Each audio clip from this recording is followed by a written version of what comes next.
Hello, welcome back. I wanted to expand on what I touched on the other day in regard to the two things that have a massive effect on our bodies, not only the functions, the endocrine system, the neurological system, I'll talk about that in a second, but also on our minds. So the first thing is sugar. Now, sugar's been proven over and over to be poisonous to the bodies that we dwell in.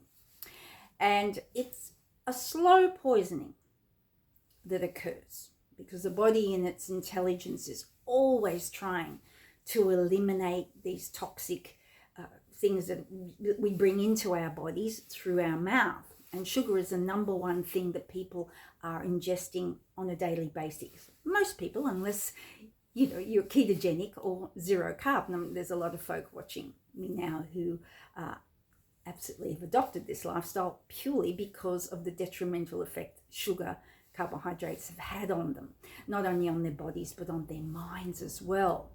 So sugar is a known endocrine disruptor, and the endocrine glands, the adrenals, the thyroid, the pituitary, these glands are involved in producing secretions every day into the bloodstream that regulate our mood, our reproductive cycles, our ability to have growth and have repair.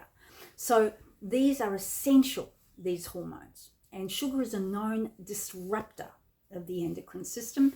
It's also a known disruptor of the neurological system, which is the nervous system and the brain and the spine. Of course, the nerves that run through the spine. So you can see that the daily ingestion of sugar in some form is slowly contributing to a decline in our health as years go by. And I did mention that often people get used to a certain level of health and it becomes their norm, even though there's a slow deterioration going on. It's like the frog in the boiling pot of water.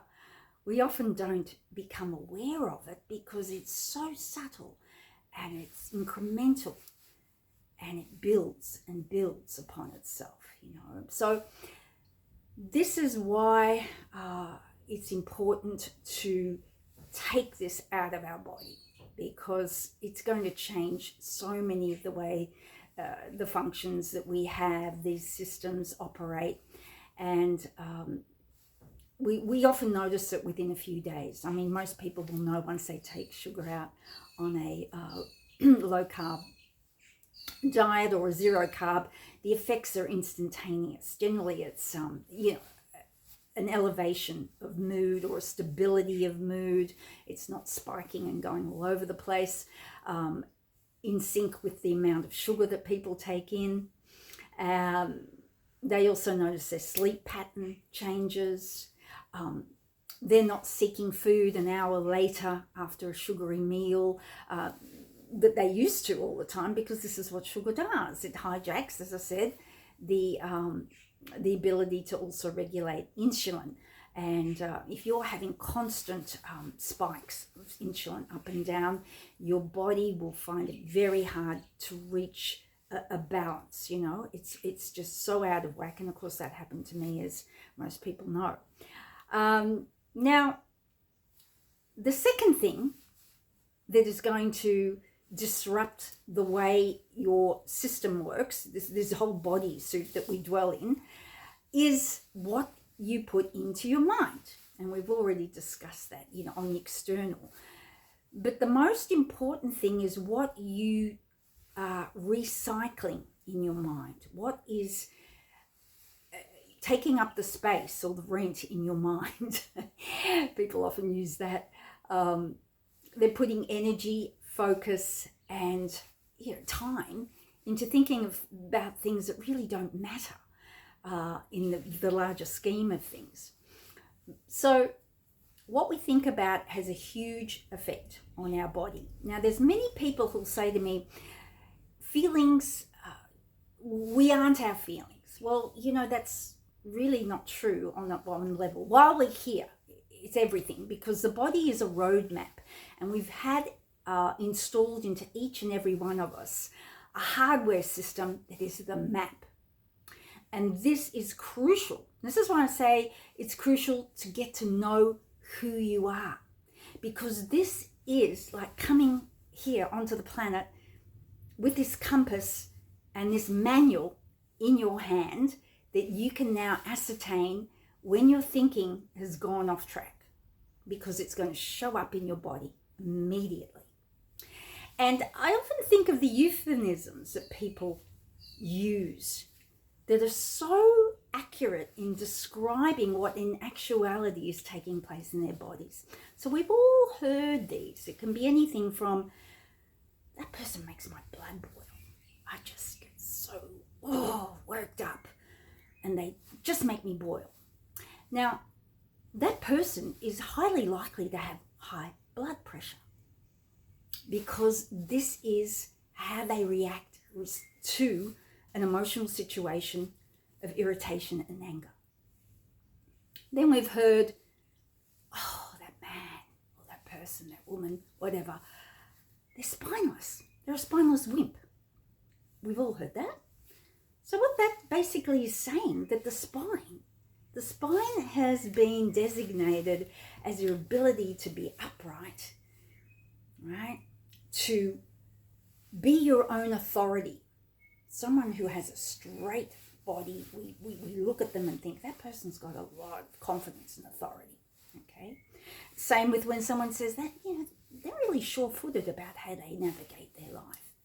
They go about in a really logical way. Well, what that kind of infers is that person has a lot of confidence in the steps that they're taking in their life to go forward, okay? The person is big-hearted. They just give, they give. So they just continually give. Now, over-giving often can be a cause of enlarged heart. There's too much openness, too much. So again, out of balance, right? I've got to think of some more. There's plenty out there. That person's as deaf as a doorknob, So basically they're blocking their ability to hear. And now, it's an interesting thing, this, because the many people I've worked with or just come into contact with who've got hearing problems resist listening. They talk over people, but they won't listen. Or they refuse to listen to someone else's opinion. My way has to be the way. Or, I don't want to hear that anymore. I don't want to hear people's problems. I don't want to hear about I don't want to hear it. Have you heard people say that? Well, inevitably they'll start having hearing problems. Or, I was blindsided. That's an interesting one, because our eyes, vision, something came at us that we weren't aware of, and it's taken us by surprise. And perhaps it's affected our vision in some way. Our inner vision and our outer vision, right? That person has a very acid tongue. Well, what does that infer? There's actual acidity in their saliva. Their saliva is extremely toxic. If you put it on a little microscope glass, it's acidic. So it infers that that person has a lot of spite, and it's aimed at other people. Forked tongue even infers that they'll lash out at you, watch their words. And so that person will have throat problems, and the thyroid gland gets affected. And, this is not all made up. This is real. This is real. I've worked with so many people, and this is real. And people go, well, how can that be? Because we can't hide. The body doesn't lie, My feeling is, and experiences I've had in the spiritual realms, is that we're all naked on the other side. Naked meaning we know each other's thoughts. We pick those up. Everything is out there. But here, we've learnt ways to hide and control, and with masks on, and play roles, and all in response to how we've learnt to protect ourselves, to bypass fear, all these emotions. So this system that we have installed in our body is priceless. When you understand that anything that appears in your body is your body doing its best to alert you to something that's going amiss. And it's usually very repetitive. It doesn't happen just on one occasion. This is a repetitive thing that you probably are so unaware of. It's just going on, all right? But you might have this ailment that keeps bothering you, you know? Hands, all to do with how you grasp things in life, you know? A lot of people have problems with their hands when they get older. They can't grasp concepts. They can't grasp. So, you know, their hands start to become weak. They lose their grip on things. You've heard that as well. Can't get a grip on it, you know? Weak handling of this situation. So all of these phrases, euphemisms are real, and they reflect what we are feeling on the inside is appearing on the outside. Doesn't work anyway. But don't see it as a negative thing. It's the biggest gift that you've got. You come in with this pre-wired in compass that alerts you. And this is why I always say you need to know yourself. This is the number one quest of being here. To know these responses, to know these reactions, to join dots and look for patterns. This is how we get to become aware, this is what I'm saying to myself. This is how I'm reacting. Isn't that amazing? I keep saying these things. And people do that. They do it unconsciously. They're just saying these things, you know. Guys, a pain in the ass, you know. They'll often have hemorrhoids or constipation because it hurts them to release these feelings they're holding on to. No, I'm gonna stay stubborn, and I'm going to hold whatever I feel towards this person. Now, in digestion, if we look at what goes into the mouth as the opening of how we take in life, all the secretions in the mouth start to break down. The initial stage of breaking down our food, okay? And then we swallow. Now, if we have difficulty swallowing, we're fearing that we can't digest what we've just experienced in the day or what we've just had presented to us. And then, of course, as the food goes down, it goes through a process of being broken down further. And as it goes into the small intestine, that is where the nutrients are extracted.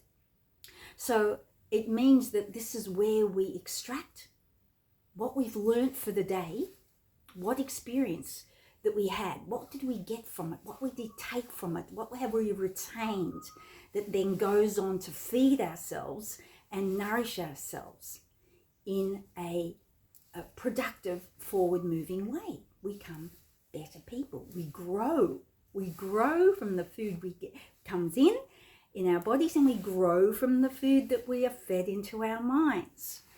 So, and then of course, after that's happened, the waste, what we want to leave, remove, let go of, goes into the colon.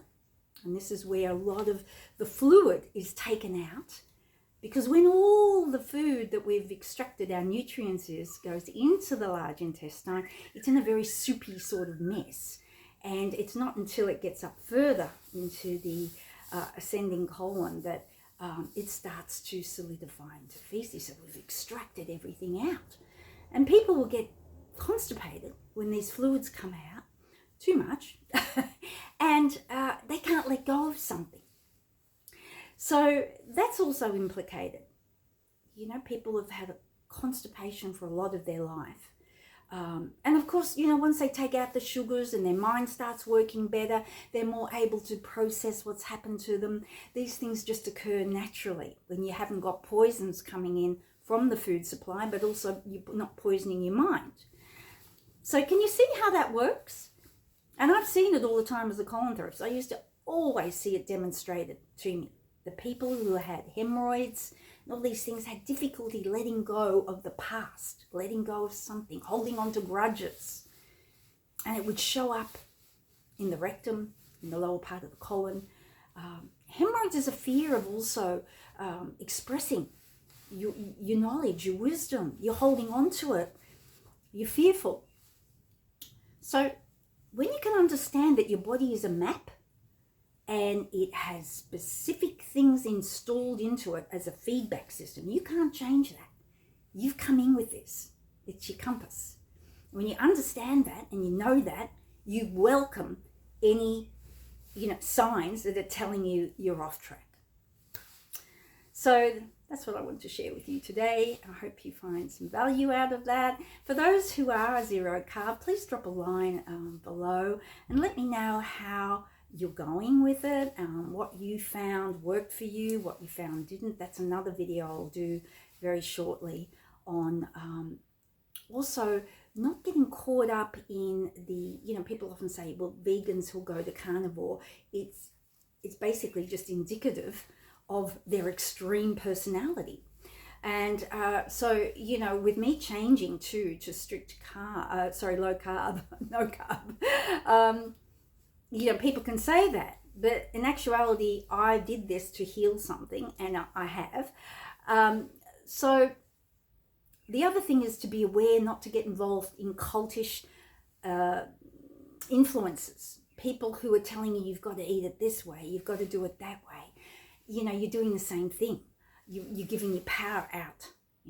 This is all about you getting so in tune with your own body and knowing that your body is the barometer of everything that you're thinking about, everything that's going into you. It's unique to you, and getting to understand that well.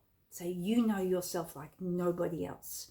And not taking on all these other influences. I mean, you can get basic knowledge, but if that person's doing something and it works for them or whatever, don't throw everything you're doing to follow this or to follow that.